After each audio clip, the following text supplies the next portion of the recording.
आदित्य हाथ में कुल्हाड़ी पकड़े घने जंगल के अंदर एक वृक्ष के सामने खड़ा हुआ था।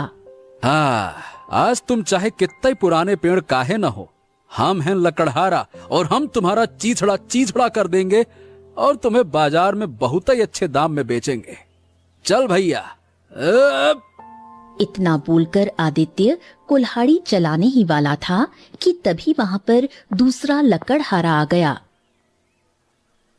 जो आदित्य का मजाक उड़ाते हुए बोला, अरे भैया रुको रुको रुको, अरे तुमसे कितनी बार कहा है आदित्य, लकड़हारे का धंधा छोड़कर कोई दूसरा धंधा पकड़ लो।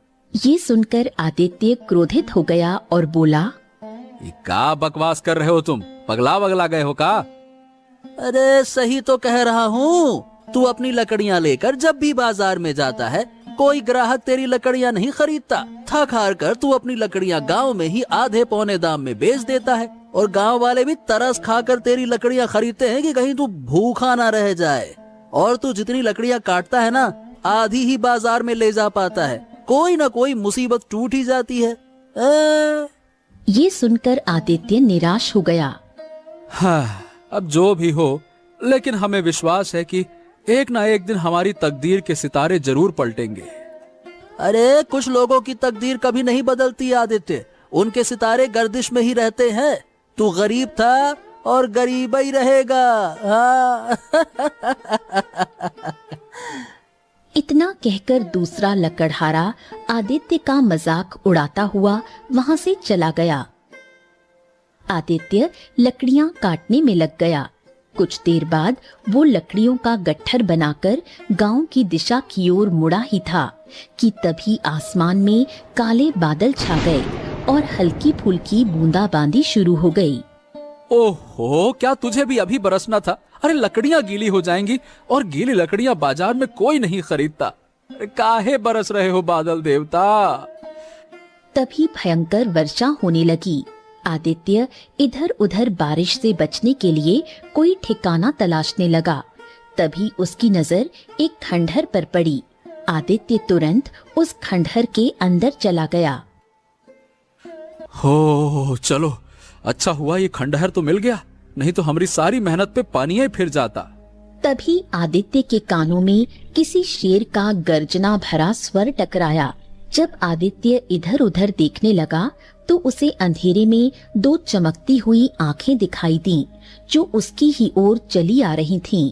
कुछ ही देर बाद आदित्य समझ गया कि वो दो आंखें किसी और की नहीं बल्कि जंगली शेर की थीं। शेर को देखकर आदित्य बुरी तरह से घबरा गया, बड़ी ही तेजी से भागने लगा। कुछ ही देर बाद आदित्य बारिश में भीगता हुआ अपने गांव आ गया। तभी वहां पर गांव का मुखिया आ पहुंचा। अरे अरे आदित्य, क्या हो गया? क्या जंगल में कोई भूत ऊत देख लिया क्या, जो पागलों की तरह भागते हुए आए हो और आते ही सीमा पर गिर गए? अरे बारिश हो रही है, जल्दी से जाओ, घर चले जाओ। हाँ हाँ हाँ मुखिया जी, मैं घर ही जा रहा हूँ। हाँ हाँ हाँ, वो सब तो ठीक है, लेकिन ये बता कि तेरी कुल्हाड़ी कहीं नजर नहीं आ रही है और आज तू जंगल से लकड़ियां भी काट कर नहीं लाया, क्या बात है?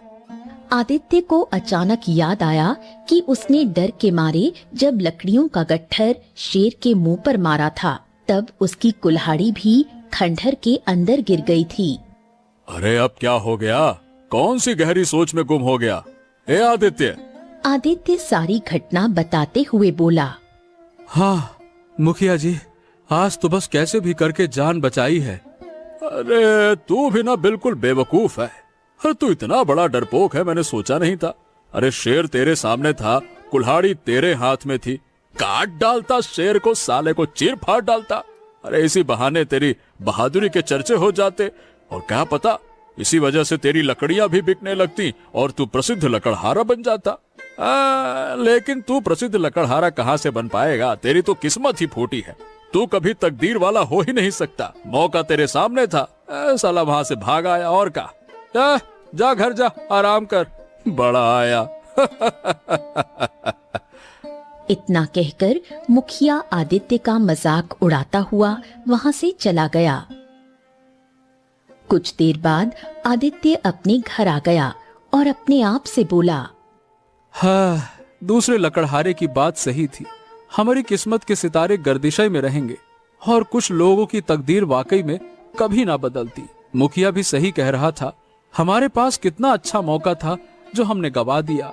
अरे हमारे दिमाग में ये बात भी नहीं आई, क्या कहें अब। इतना बोलकर आदित्य गहरी नींद की आगोश में समा गया। अगले दिन आदित्य सोकर उठा और जंगल जाने की तैयारी करने लगा। तभी उसे याद आया कि कुल्हाड़ी तो जंगल में ही रह गई थी। अरे धात तेरे की, कुल्हाड़ी तो उसी ही खंडहर में है। अब तो सबसे पहले हमको जाकर उस खंडहर में कुल्हाड़ी को तलाशना होगा। अरे क्या कहें, अब तो हम जैसी फूटी किस्मत वाले को तो कोई दूसरा लकड़हारा कुल्हाड़ी भी उधार नहीं देगा। चल भाई।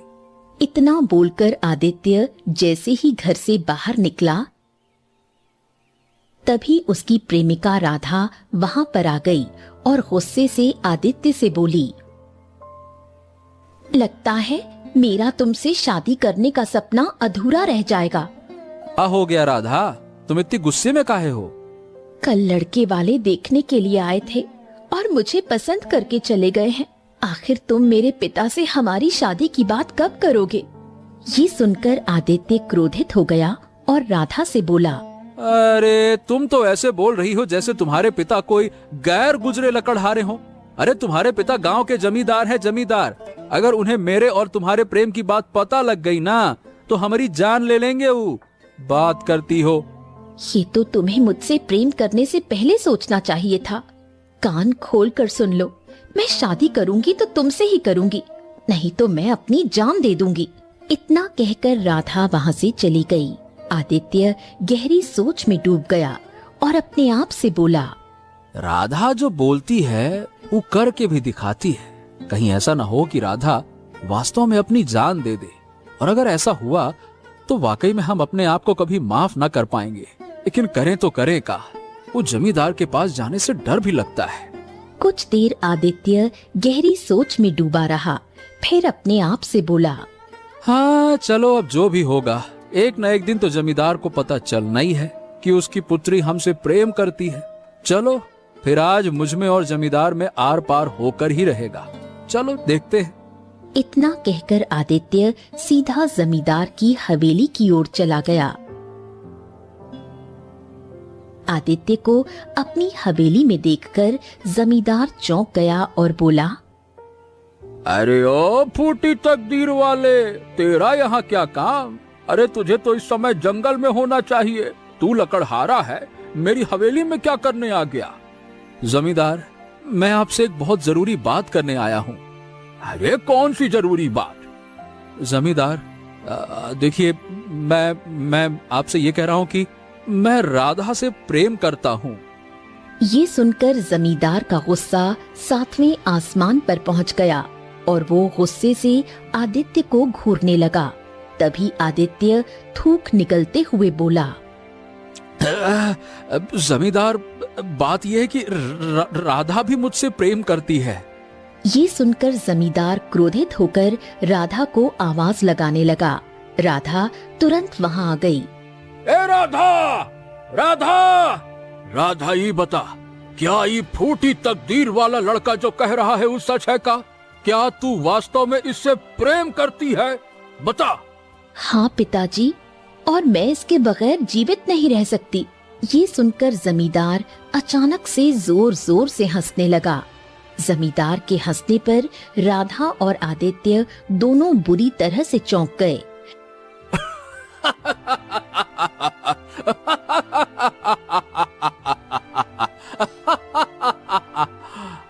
आदित्य जमींदार को हंसते हुए देख धीरे से अपने आप से बोला, लगता है इस बात का गहरा सदमा लगा है जमींदार को।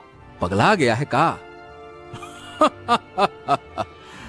तुम तो सोच रहे होगे कि मैं पगला गया हूँ। अरे मैं पागल नहीं हूँ। मुझे हंसी इस बात पर आ रही है कि मुझे अब तक पता ही नहीं था कि मेरी बेटी का मानसिक संतुलन इतना खराब है। अगर मुझे पता होता तो मैं बचपन से ही अपनी बेटी राधा का इलाज किसी बहुत अच्छे चिकित्सक से करवाता। वो अब तक तो ठीक हो गई होती। पिताजी, ये क्या कह रहे हैं आप? मैं आदित्य से प्रेम करती हूँ और आप मुझे पागल बता रहे हैं। अरे तो बेवकूफ लड़की, तुझे प्रेम करने के लिए कोई और नहीं मिला क्या? अरे अगर प्रेम करना ही था तो किसी राजकुमार से करती, किसी राजा से करती, या फिर किसी अपनी ही हैसियत के किसी जमींदार के बेटे से करती ना। अरे अगर कोई नहीं मिलता तो हमारे गांव के मुखिया के बेटे रतन से ही प्रेम कर लेती, जिसके पास 200 बीघा जमीन है। और तुझे प्रेम करने के लिए मिला तो ये तकदीर का मारा, किस्मत का खोटा सिक्का, लकड़हारा, जिससे जंगल में लकड़ियां भी काटी नहीं जाती। जो अपना पेट नहीं भर सकता वो तेरा पेट क्या खाक भरेगा, हैं? जमींदार की बात सुनकर आदित्य के चेहरे पर उदासी छा गई और वो राधा की ओर देखकर बोला, अब हमने तुम्हारे पिता की बात का बुरा नहीं माना राधा। वैसे देखा जाए तो जो कुछ भी कह रहे हैं सच्चाई कह रहे हैं ना। उनका एक एक शब्द सही है।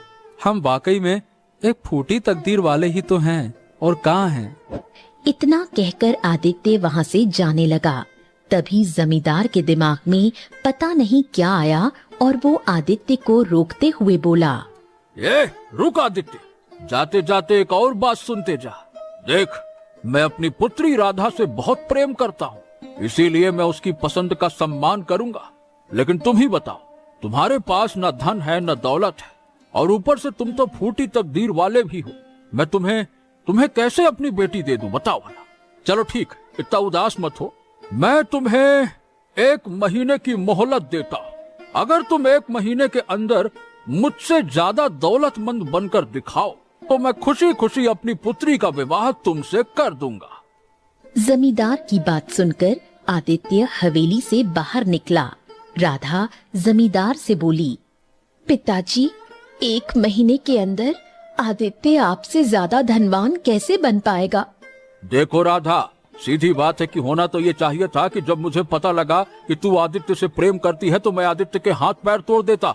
लेकिन फिर भी मैंने तेरे प्रेम का सम्मान किया। मैं तुम्हारा विवाह आदित्य से करने के लिए अभी भी तैयार हूँ। तो अब आदित्य भी अपने आप को तैयार करे। अगर वो तुमसे वास्तव में सच्चा प्रेम करता है तो तुम्हारे लिए इतना तो कर ही सकता है ना, है? इतना कहकर जमींदार अपनी हवेली से बाहर बगीचे में पहुंच गया। तभी वहां पर जमींदार की पत्नी आ पहुंची और जमींदार से बोली, क्या कह रहे हैं आप? आपको तो लकड़हारे के हाथ पैर तोड़ देने चाहिए थे। आपने तो उसे 1 महीने की मोहलत दे दी। अरे तुम मुझे मूर्ख मत समझो। तुमने राधा की आंखों में झांक कर नहीं देखा, परंतु मैंने देखा है। उसके मन में आदित्य के लिए सच्चा प्रेम था। अगर मैं आदित्य को कुछ भी कहता तो तकलीफ आदित्य को नहीं, हमारी बेटी को होती।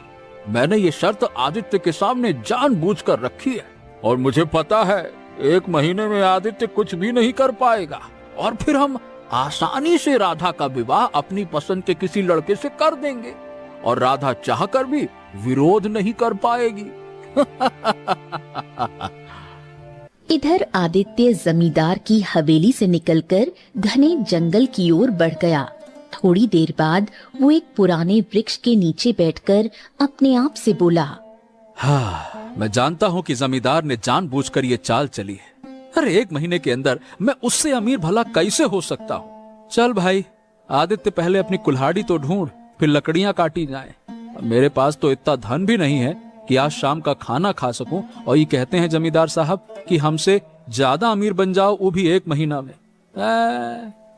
इतना बोलकर आदित्य उसी खंडहर की ओर डरते डरते चला गया। खंडहर के बाहर खड़ा होकर आदित्य अपने आप से बोला, अरे पहले देख तो लूं, कहीं ऐसा न हो कि फिर से वही कल वाला शेर यहाँ खड़ा हो। आदित्य खंडहर के अंदर झांकने लगा, लेकिन उसे कोई दिखाई नहीं दिया। हाँ, उसे उसकी कुल्हाड़ी और लकड़ियों का गट्ठर जरूर नजर आया। जैसे ही आदित्य कुल्हाड़ी उठाने को आगे बढ़ा, तभी एक तेज धमाके की आवाज हुई। धमाका खंडहर के बाहर से आया था। आदित्य डर गया और डरते हुए जैसे ही बाहर निकला, सामने का दृश्य देखकर बुरी तरह से चौंक गया। एक विचित्र किस्म का पक्षी जो पूरा सोने का था, और रंग बिरंगी किरणों से चमक रहा था, जमीन पर पड़ा दर्द से कराह रहा था।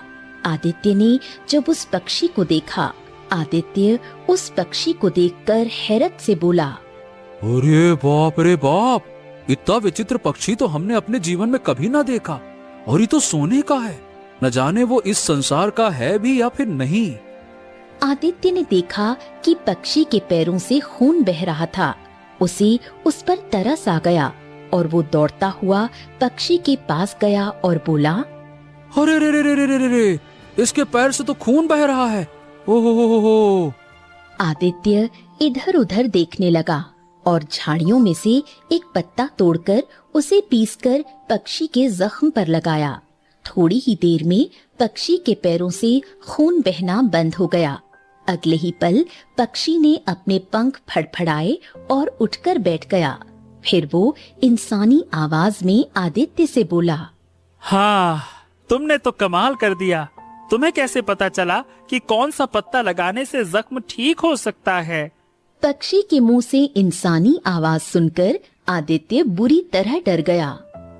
अरे अरे, मुझे देखकर डरो मत, मैं तुम्हें कोई नुकसान नहीं पहुंचाऊंगा। अरे नुकसान नहीं पहुंचाओगे? अरे पक्षी, तुम इंसानों की तरह बात कर रहे हो। न जाने तुम कौन हो? कहीं मैंने किसी राक्षस की मदद तो नहीं कर दी कि अभी रंग बिरंगी किरणों के साथ भेष बदलकर राक्षस बन जाओ, हैं? इतना कहकर आदित्य आकाश की ओर देखते हुए बोला, हे भगवान, कहीं हमने राक्षस की मदद तो नहीं कर दी और ये अब राक्षस में बदलकर हमको मार देगा। हे भगवान, हमको बचाओ, बचाओ। अरे अरे, बकवास बंद करो, मेरी बात ध्यान से सुनो। मुझे देखकर डरने की जरूरत नहीं है। तुम मुझे नहीं जानते। मैं एक ऐसा रहस्य जानता हूँ जो कोई नहीं जानता। देखो, मुझसे दोस्ती कर लो, तुम्हारी तकदीर के सितारे पलट जाएंगे। हाँ। पक्षी के आखिरी अल्फाज कानों में पड़ते ही आदित्य पक्षी से बोला, क्या बात कर रहे हो? वास्तव में हमारी तकदीर के सितारे तुमसे दोस्ती करने से बदल जाएंगे? हाँ हाँ, क्यों नहीं। मुझे अपने घर तो ले चलो पहले। देखो भाई, तुम सोने के बने हो। अगर मैं तुम्हें अपने गांव ले गया तो लोगों के मन में लालच आ जाएगा। अरे गांव के लालची लोग हमारे घर पे धावा बोल देंगे और हो सकता है कि मुझे तुमसे छीन कर ले जाएं और किसी राजा वाजा को इनाम में दे दें, भेंट में। हाँ। ओ, इसका मतलब तुम लालची नहीं हो। अरे मेरे दोस्त, अगर मैं लालची होता तो एक मामूली लकड़हारा ना होता ना फिर। तुम अपने आप को मामूली लकड़हारा मत कहो, विचित्र लकड़हारा कहो। तुमने एक सोने का पक्षी देखा, लेकिन तुम्हारे मन में लालच नहीं आया। तुमने उसकी मदद की और अब जब वो पक्षी तुमसे दोस्ती की बात कर रहा है तो तुम्हें डर लग रहा है कि कहीं कोई उसे नुकसान न पहुंचा दे। तुमने मुझे अपना दोस्त कहा है। विश्वास करो, मुझे छुपाकर जंगल से ले चलो। अगर जंगल में किसी की नजर मुझ पर पड़ गई तो तुम्हारी बात सिद्ध हो जाएगी। हो सकता है कोई मुझे पकड़कर ले जाए या मार डाले। आदित्य को अब उस पक्षी पर तरस आने लगा। वो धीरे से बोला, ठीक है, रात का अंधेरा हो जाने दो, फिर हम तुम्हें अपने साथ अपने घर ले चलेंगे, ठीक है? रात का अंधेरा होते ही आदित्य चुपके से उस पक्षी को अपने घर ले आया। पक्षी आदित्य का घर देखकर गंभीर स्वर में बोला, हो, तुम्हारी हालत तो बहुत ही ज्यादा खस्ता है दोस्त। अरे दोस्त, तुम तो कुछ नहीं जानते हो। इस सारा गांव ना हमको फूटी तकदीर वाला कहता है। हमारी किस्मत के सितारे तो हमेशा से गर्दिश में ही रहे हैं। क्या कहें अब? ये सुनकर पक्षी कुछ देर चुप रहा और फिर गंभीर स्वर में बोला, तब तो तुम्हारा विवाह होना भी बहुत मुश्किल है, क्योंकि जिसके नाम के आगे फूटी किस्मत लिखा हो उसे अपनी लड़की कोई नहीं देना चाहेगा। सो तो है। वैसे हो तो तुम पक्षी, लेकिन बोलते बिल्कुल मनुष्य की तरह हो। अरे हम भी कितने बुद्धू हैं, तुम तो इंसानी आवाज में बात ही कर रहे हो। कहाँ क्या कहे। खैर क्या कहें दोस्त, हमारी कहानी बहुत बड़ी है और बहुत दुख भरी कहानी है। आदित्य उसे आज की सारी घटना बताते हुए बोला, और जमींदार ने शर्त रखी है कि 1 महीने के भीतर मुझे उससे अधिक धनवान बनना होगा। अब बताओ भला तुम ही कि मैं 1 महीने में उस जमींदार से भी ज्यादा धनवान भला कैसे बन सकता हूँ? उसने ना बड़ी चालाकी से चाल चली है, ऐसी चाल चली है कि सांप भी मर जाए और लाठी भी ना टूटे। सही कह रहे हो, जमींदार बहुत ही ज्यादा चतुर है। वो दोनों काफी देर तक बातें करते रहे, लेकिन उन्हें पता नहीं था कि जमींदार उधर से गुजरता हुआ आ रहा था। आदित्य को किसी से बात करता देख वो चौंक गया और दरवाजे के पास रुककर स्वयं से बोला, अरे इतनी रात को आदित्य ये ससुरा बातें किससे कर रहा है? जहाँ तक मैं जानता हूँ आदित्य की तो गांव में किसी से दोस्ती भी ना है। हाँ, मैं भी कितना मूर्ख हूँ, उससे भला दोस्ती करेगा कौन? फूटी तकदीर वाले से दोस्ती कौन ही करेगा। इतना कहकर जमींदार ने तुरंत दरवाजा खोल दिया। उसने देखा कि एक सोने का विचित्र पक्षी आदित्य से बात कर रहा था। ये देख वो डर गया। बाप रे आदित्य, मैं कहाँ देख रहा हूँ? एक विचित्र पक्षी जो सोने का है और तुमसे इंसानी आवाज में बातें कर रहा है। अरे बाहर निकालो इसको, ये राक्षस हो सकता है। अरे बाहर निकालो इसको जल्दी से। जमींदार जी, इस बारे में किसी को मत बताना। देखो ये हमारा मित्र है और ये किसी को नुकसान नहीं पहुंचाएगा। और हाँ, ये कोई राक्षस वाक्षस नहीं है, यही हमारी तकदीर बदलने वाला है। ओ समझा, तो तूने जल्दी अमीर बनने के लिए किसी काली शक्ति का सहारा लिया है। उसी काली शक्ति के जरिए तू मुझे रास्ते से हटाना चाहता है, या फिर तूने किसी सिद्धि के जरिए इस पक्षी को बांध लिया है, जिसे बेचकर तू मुझसे अधिक धनवान बन जाएगा और मेरी बेटी से विवाह कर लेगा। लेकिन कान खोलकर सुन ले आदित्य, मैं तुझे किसी भी चाल में सफल नहीं होने दूंगा। इतना कहकर जमींदार पक्षी की ओर झपट पड़ा। पक्षी तुरंत आदित्य के कंधे पर बैठ गया। चलो मेरे साथ। लेकिन कहाँ? तुम्हारी किस्मत के सितारे बदलने वाले हैं। सबसे पहले जंगल चलो, उसके बाद मैं तुम्हें आगे का रास्ता बताऊंगा कि तुम्हें कहाँ जाना है। मुझ पर विश्वास करो, चलो। आदित्य तुरंत पक्षी को लेकर भागने लगा। जमींदार भी उसके पीछे दौड़ा, लेकिन आदित्य की रफ्तार जमींदार से कहीं तेज थी। कुछ ही देर में आदित्य रात के अंधेरे में जंगल की गहराइयों में निकल गया और एक तालाब के किनारे हांफता हुआ बैठ गया। अरे बाप रे, इतना तेज तो हम कभी ना भागे। जब खंडहर में हमारे सामने शेर आया था तब भी नहीं। और ऐसा क्यों? अरे जब शेर हमारे सामने आया तो केवल मेरी जान को खतरा था, लेकिन आज जमींदार जिस क्रोध में तुम पर झपट्टा मारा, मुझे तो लगा कहीं वो तुम्हारी गर्दन ही ना मरोड़ दे। तुम्हारी वजह से मैं इतना तेज भागा हूँ। तुम्हारा भागना व्यर्थ नहीं जाएगा। अरे अब बताओ, मेरी तकदीर कैसे बदल सकती है मुद्दे की बात। हाँ तो सुनो, यहाँ से कुछ दूर पे एक गुफा है जो हमेशा बंद रहती है। वो एक जादुई गुफा है। उसके भीतर किसी प्राचीन राजा का खजाना छुपा हुआ है। मैं उस गुफा का पता जानता हूँ। क्या बात कर रहे हो? लेकिन तुमको कैसे पता? अरे तुम्हें इससे क्या मतलब कि मुझे कैसे पता कैसे नहीं पता? मैं तुम्हें गुफा तक पहुँचा सकता हूँ, बस। पक्षी की बात सुनकर आदित्य गहरी सोच में डूब गया। कुछ देर बाद वो उसकी ओर देखकर बोला, हमारी मित्रता बहुत जल्दी हुई और ये जो भी घटना हुई ये भी बहुत जल्दी में हुई। मैं तो तुमसे ये पूछना भूल ही गया कि तुम आए कहाँ से हो और तुम इंसानी आवाज में बात कैसे कर सकते हो, बताओ। ये सुनकर पक्षी उदास हो गया और बोला, ओहो, बस यही तो मैं चाह कर तुमको बता नहीं सकता। समझ लो कि मुझ पर एक तरह का श्राप है। अगर मैं अपनी सच्चाई बताऊंगा ना तो मैं जलकर राख हो जाऊंगा। तो ठीक है भैया, फिर रहने दो। हम अपनी आंखों के सामने अपने दोस्त को जलते हुए तो ना देख सकते। हमारे लिए इतना ही काफी है कि तुम मन के अच्छे हो और किसी को नुकसान नहीं पहुंचाते। बहुत अच्छे। चलो अब बताओ, एक तरफ तुम कह रहे हो कि उस गुफा के अंदर एक बेशकीमती खजाना है और दूसरी तरफ तुम ये भी कह रहे हो कि गुफा बंद है और जादुई भी है। तो भैया फिर हम उस खजाने तक पहुँचे कैसे, ये भी तो बताओ। अरे जो भी मनुष्य उस गुफा के पास जाता है और उसे खोलना चाहता है, तो वो गुफा उसे बहुत ही कठिन सवाल पूछती है। अगर उसने सही उत्तर दे दिया तो गुफा खुल जाती है, अगर नहीं दिया तो गुफा नहीं खुलती। लेकिन तुम चिंता मत करो, मैं उस गुफा के सभी सवालों के उत्तर जानता हूँ।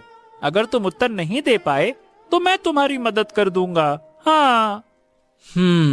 ठीक है दोस्त, कुछ न करने से बेहतर है कि कुछ करके ही देखा जाए।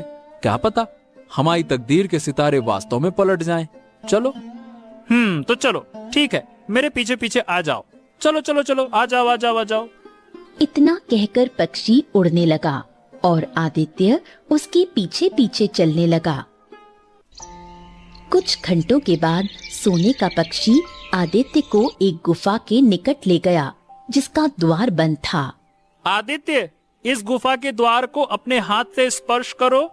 जैसे ही आदित्य ने द्वार को छुआ, भीतर से एक गूंजती हुई आवाज आई। इस गुफा का द्वार तभी खुलेगा जब तुम मेरे 2 प्रश्नों के सही उत्तर दोगे। हाँ, हम तैयार हैं, पूछो। गुफा ने पहला प्रश्न किया। पहला प्रश्न, वो क्या है जो बांटने से बढ़ता है? प्रेम। दूसरा प्रश्न गूंजा। दूसरा प्रश्न, वो कौन सी दौलत है जो ना किसी राजा के पास होती है ना किसी लुटेरे के पास जा सकती है, फिर भी सब चाहते हैं? सच्ची मित्रता। उत्तर मिलते ही द्वार खुल गया और आदित्य सोने के पक्षी के साथ भीतर चला गया। वहाँ असंख्य अशर्फियां, सोने के घड़े, रत्नों से भरे मटके, हीरे जवाहरात से जुड़े मुकुट और चांदी की तलवारें रखी थीं। आदित्य की दृष्टि एक सोने की मूर्ति पर पड़ी। ये मूर्ति किसकी है? ये भी खजाने का हिस्सा होगी। अरे बाप रे बाप, ये तो इतना खजाना है जो तो किसी राजा के पास भी नहीं होगा।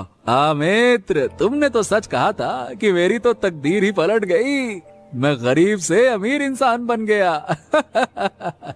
अब तो मैं जमींदार जैसे हजारों लोगों को खरीद सकता हूँ। इतना बोलकर आदित्य खजाने को छूने ही वाला था, तभी रंग बिरंगी किरणों से एक साधु प्रकट हुआ। हाँ, आप कौन हैं? वो सब छोड़ो, चलो मैं तुम्हें बताता हूँ। ये हजारों साल पुराना खजाना राजा विक्रम का है।